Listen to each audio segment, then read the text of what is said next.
Hi, everybody. It's Matt from The Pen Habit. I am glad to be back for another video.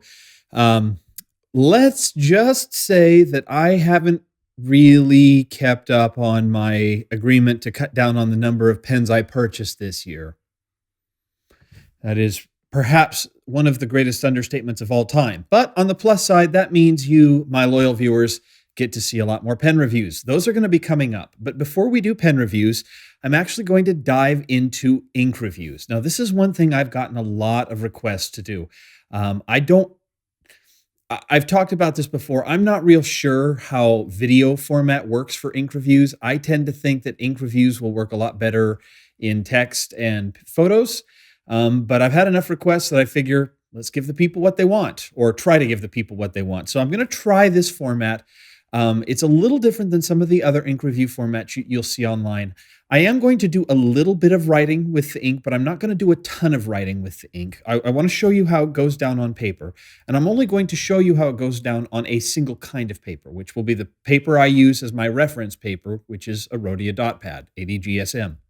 But before recording this, I did a bunch of other tests on 3 different kinds of paper. I used Tomoe river paper, Rhodia paper, and 20-pound, or I think it's 75 GSM, cheap multi-purpose copy paper from Staples here in the United States. So I'll review my results of that, but I want to going to actually go through and write with this paper first. So the ink for today's review is probably my favorite brand of ink, and this will come as no surprise to anyone who knows the kind of pens I like, and the fact that I like expensive pens. Probably not a big surprise that I like expensive inks as well. And today's ink is Iroshizuku. This is a color I just got. This is, I think, my 9th or 10th, maybe 11th bottle of Iroshizuku ink. It's Pilot ink. It sells for about $22 to $27, depending on where you get it and what time of year and if they've got a sale going on. This is my newest color. I just picked this up a couple weeks ago with a pen. This is the color Murasaki-Shikibu, and I had to look that up because it's a long Japanese name, and I don't know it real well. It stands for Japanese Beautyberry. It's a purple, almost a lilac color. So let's go through it. So the packaging is your standard Iroshizuku packaging here. You've got this nice silver box with they try to appropriate the color as best they can on the label. I do this thing where I actually take a little label and use a Q-tip to color the ink. I slap that on the top of all my boxes so I can see what the ink actually looks like on white paper. That's been really helpful for me because I've got so many bottles of ink, I have to store them closely that I can't see the front of every face. If you're familiar with Iroshizuku, or if one of the things you'll know about them is their bottles are stunning. Beautiful, well-engineered, very refined lines. Got this little notch down in the bottom of the bottle here to see the extra ink. You can see it here on the close-up cam maybe a little bit better. Just a really beautiful bottle, crystal clear glass. My glass actually has some bubbles in it, which is this is the only bottle of Iroshizuku where the glass hasn't been just pristine, but this has some bubbles in the glass that snuck through the manufacturing process. Neat label, beautiful bottles. And, you may think it's ink. Who cares about the bottles? Me. I like the bottles. I like the way they look. I like them to be very pretty. So for the most part, I am just a big fan of really nice bottles. So I'll always probably show you the bottles and talk about the labeling and all that stuff too. So let's go ahead and just dive in and start writing. Now, I've got several pens inked up and a couple I'm just dipping because I didn't want to ink up all of these pens. One thing to note with when you dip a pen, if you're not familiar, is sometimes when you dip the pen, you're actually going to be putting down more ink than you would if you had inked the pen in the traditional sense. So the color will be just a slight bit darker. I'll let you know which one of the pens have been dipped. The rest have been inked. So let's just go ahead and dive in. Here is the first pen. Well, this is a fine nib pen. This is a Pilot Premier IER. And this is one of the new pens. In fact, this is the pen I bought when I bought the ink. I'll talk about this pen in an upcoming review. We've got here.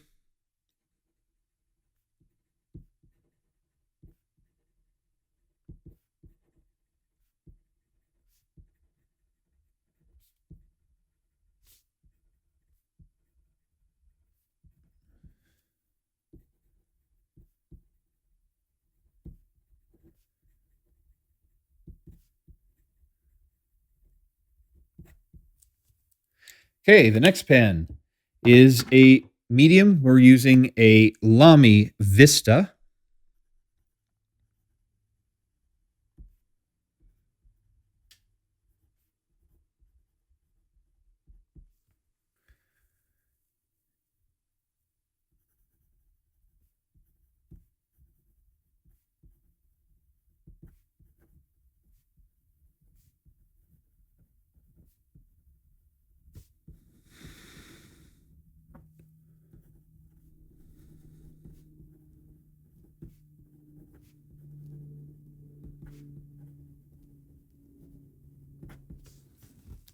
Okay. After that, we have a broad, this time a Lamy All-Star.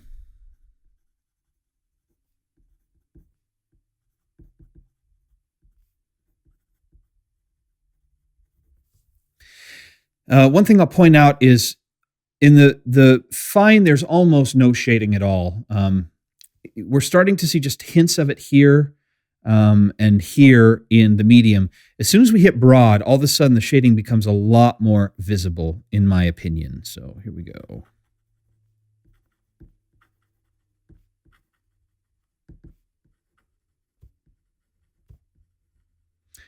It also gets darker.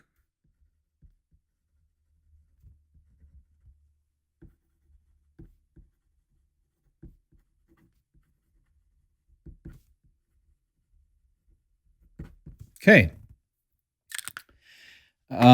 Then we go to a 1.1 millimeter. Now this is a Monteverde, not Impressa, Monteverde Invincia Deluxe Nighthawk. This is one of the pens that was available for a short time on Goulet Pen Company as an exclusive.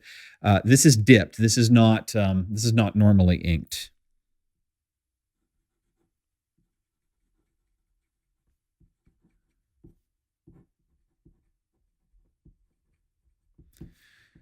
One millimeter stub.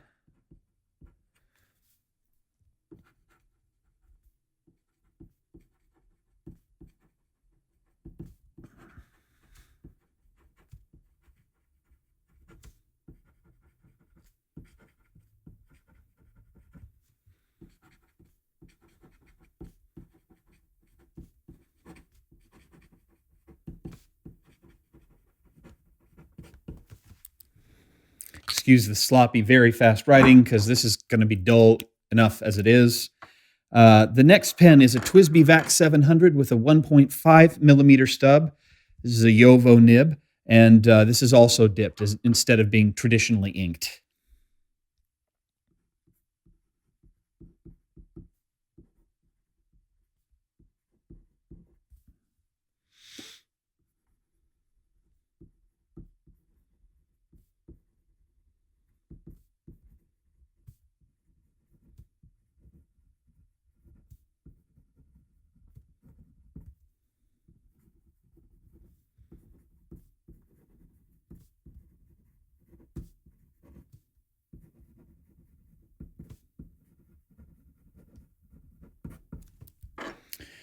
Okay, then to finish up, we've got a couple of specialty nibs.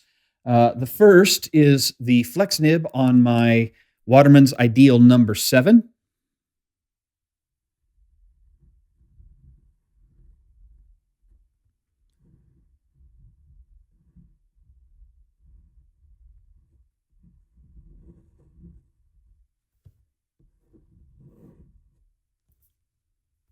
Okay, it's a little bit of fake flexy writing there. And finally, Pilot Parallels 6 millimeter, just to get a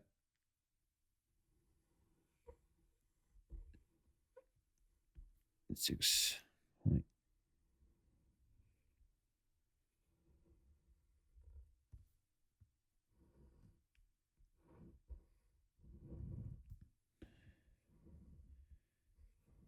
Oh, move this back up here.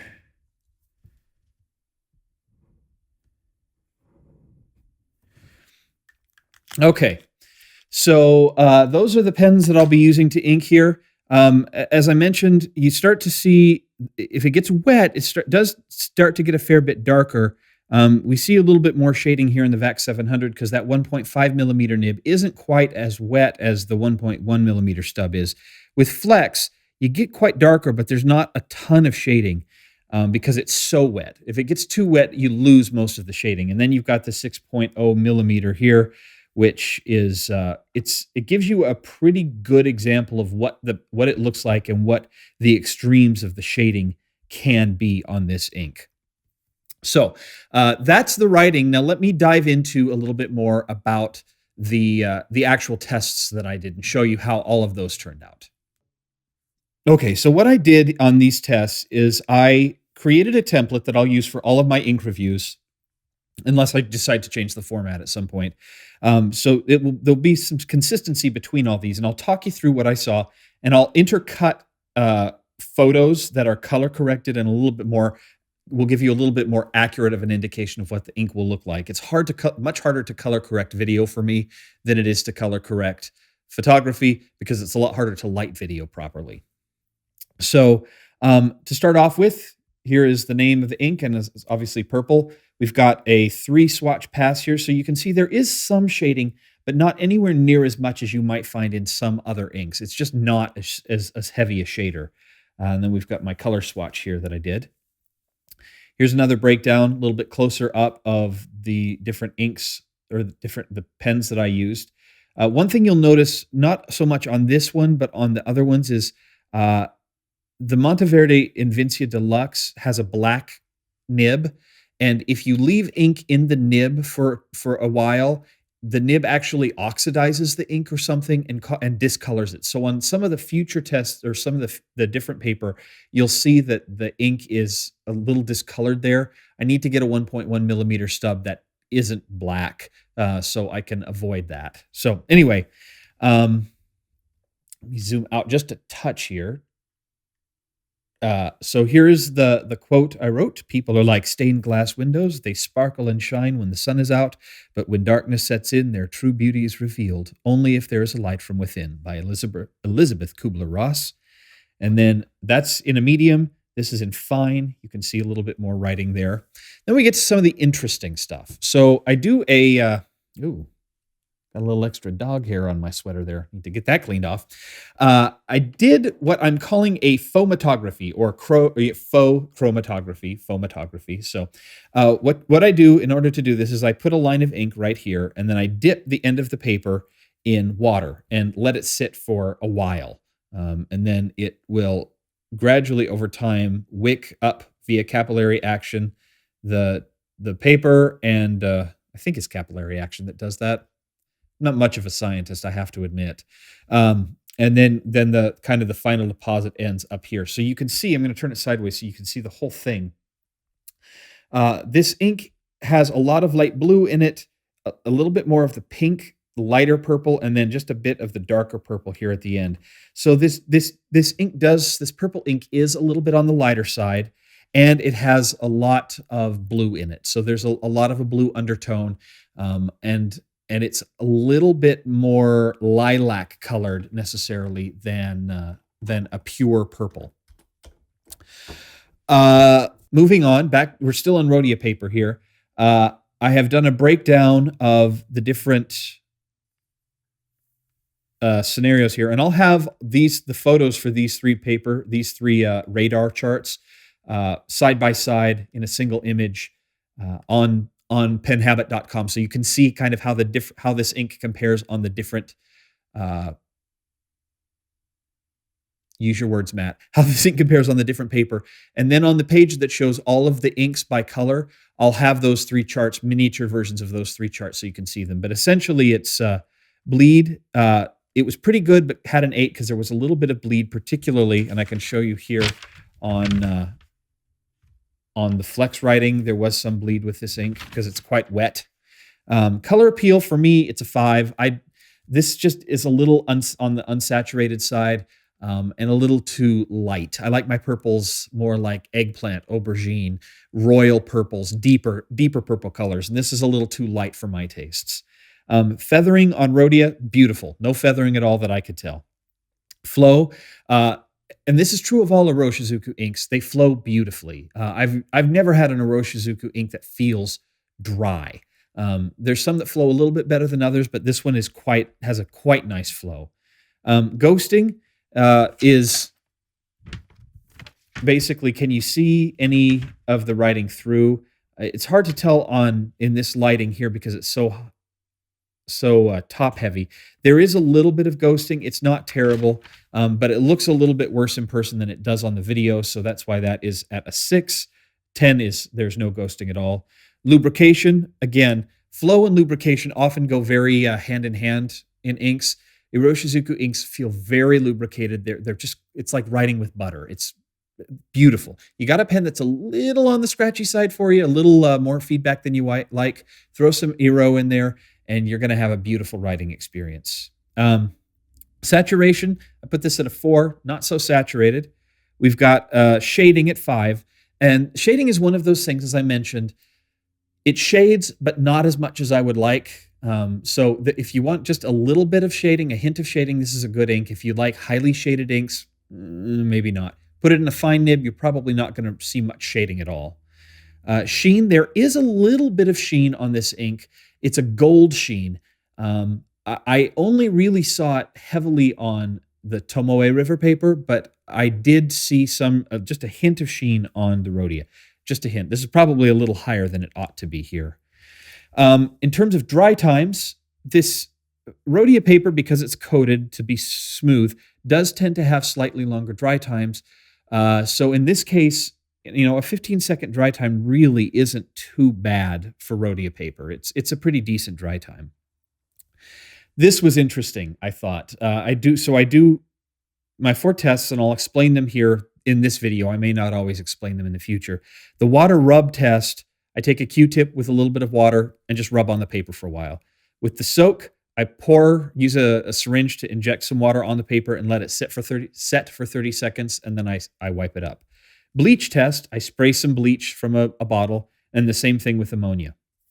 The bleach test in particular strips all the blue out of it, and it just leaves this pink behind, and then clears out a lot of the ink. So this ink is not particularly bleach resistant. In the water, this does better than most Iroshizuku inks. You can still see a line. Obviously, we lose some of the purple color and it leaves the blue behind, but you can still see the line, which is not the case on a lot of Iroshizuku inks. It's not the most water-fast ink. And then some notes here. I will have photos of this whole sheet on the website. Now let's move on to the Tomoe River. So with the Tomoe River paper, again, same pens.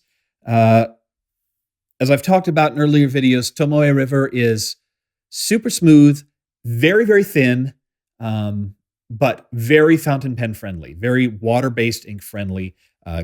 Colors tend to pop on this, and this is a cream colored paper. It's not a white paper, and I wanted to do that on purpose just to see how the ink looks against cream colored paper. I like the ink slightly more on cream colored paper than I do on white. It has a slightly richer tone to it. Still not a lot of shading here. We're just not seeing a lot of shading on anything. You see a little bit here on the TWSBI VAC 700, the 1.5 millimeter, but even the Vista and the All-Star, the medium and the broad, where we saw shading before, we don't. On the Flex, on super wet writing on this paper, though, that's where it really starts to look snazzy. There is a little bit of a gold sheen on the areas where it pools, and it has this really lovely dark purple outline from the pen. Dry times are much longer. Well, not much. They are somewhat longer here. We still just get that tiniest hint of smudge on 25 seconds. So, but again, with these coated papers where the ink doesn't soak in, that's pretty common. That's not terribly unheard of. In terms of the radar chart here, we've got a no bleed whatsoever on this paper. Color peel's about the same. Feathering, none. Flow, excellent. Even better than on the Rhodia. Ghosting, not not that much. It's about the same as there was ghosting on the Rhodia. Lubrication, again, beautiful lubrication, especially on this paper, which is a joy to write on anyway. Saturation is pretty low. Shading, we see even less of it than we saw on Rhodia. And sheen, we get a little bit more sheen here than we did on the Rhodia. Finally, cheap copy paper. So this is Staples multi-purpose paper, 75 GSM, 20-pound paper. It's meant to be used in printers and copiers and things like that. So that's what this is. The problem with this paper and this ink is feathering and bleed. We have both of them here. They're not horrendous, but they can be problematic. And you notice here's the problem I show you with the difference in coloring from the Invincia, because it was, especially when it first started out, there's some gunk in the nib, or it oxidizes a little bit with the ink in there. So I need to get a different nib for that. You can see here on the Lamy All-Star, in particular, there's feathering there. The Flex, there's quite a bit of feathering starting to happen. But even on the regular writing, it's minor feathering there. Like I said here, there's not much shading, but it's really kind of a lackluster color on this paper. I don't care for this color on this paper. I think it's pretty clear. I don't love this color anyway. It's a little lighter than I like, not quite as saturate as I like. I'm not even sure that's a word. Saturated as I like. Dry times, because regular paper is more absorbent, you will see lower dry times. And the dry times on this are actually pretty good. I basically between 2 seconds and 5 seconds dry time. That's on cheap paper, that's not bad. If you can put up with the minor feathering, minor to moderate feathering, it's really not that bad an ink to use on this paper. Assuming, of course, you do not want to write on the back of said paper. Even down here where I did my radar chart, you can see all the dots, and this does bleed through. It's not terrible bleed. I've seen much worse, but it does bleed through. So I wouldn't be able to write on the back side of this because I am anal retentive like that. And finally, the scoring. Bleed, I put a 5 color appeal. Again, 5 feathering. 4 flow, we're up to 8 here. It feels a little less of a flow here because the paper is more absorbent. Ghosting, we're seeing even more of it. So now we're down to a 4 there. Lubrication, still nicely lubricated, up to a 9. Saturation, we're down to a 5. Down to a 4 on shading because there's really no shading to speak of on this paper. And sheen, they ain't a lick of it. So the 0 sheen right there. So that is my review of the Pilot Iroshizuku Murasaki-Shikibu. I always have to look at it because I can never remember the name. And if you have any questions about the ink, please let me know, or suggestions for future iterations of ink reviews. I'm happy to consider them. I may or may not integrate them. I don't want to do what everyone else out there is doing. I do want to put my own special little stamp on it. So hope you've enjoyed this. There will be more pen reviews coming up. I've got, I think, 4 or 5 pens that I need to review, and another 3 that are arriving in the next couple weeks, including some what I hope are great new budget options. So I look forward to doing those, and we will see you here next time on The Pen Habit. Thank you for watching. Bye.